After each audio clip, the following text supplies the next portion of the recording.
হ্যাঁ গো, বলছি কি আমি কাল ভাইফোঁটাতে বাপের বাড়ি যাব। ও বাপের বাড়ি যাবে? হ্যাঁ। ভাইফোঁটা আচ্ছা ঠিক আছে, যেও যেও। বাবা, আমিও কিন্তু কাল ভাইফোঁটাতে বাপের বাড়ি যাব। এই তুমি কেন যাবে? তুমি তো জামাই ষষ্ঠীতে গেছিলে, আবার ভাইফোঁটায় কেন যাবে? কেন? আমি তো এসে শুনেছি বিয়ের পরে তুমিও নাকি ভাইফোঁটাতে যেতে, জামাই ষষ্ঠী যেতে। আরে শেষে আমাদের দিনের কথা বাদ দাও। না, আমি কিন্তু যাব বাবা। না তুমি যাবে না। না, ঘরে কাজকর্ম যাবো। নেই, রান্না বান্না কে করবে? বাড়ির কাজকর্ম কে করবে? দুজনেই চলে গেলে বুড়ো মানুষ কি রান্না করে খাবে? আমি কিছু জানি না। আমি একদম কিন্তু তুমি যাবো। যাবে না, আমি যাব। তুমি যাবে না, তুমি ঘরে থাকবে, আমি যাব। আরে দাঁড়া দাঁড়া, এই দুজনের জামাই ষষ্ঠী ভাইফোঁটা নিয়ে গন্ডগোল। দুজনেই যাবে, আমি একাই থাকবো বাড়িতে। যত সব বলছি করেছে আমার। তাহলে আমাদেরকে টাকাটা দাও।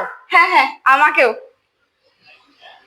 ও খুব মজা একবার যাবার কথা বলতে। টাকা পকেটে রাখেনি।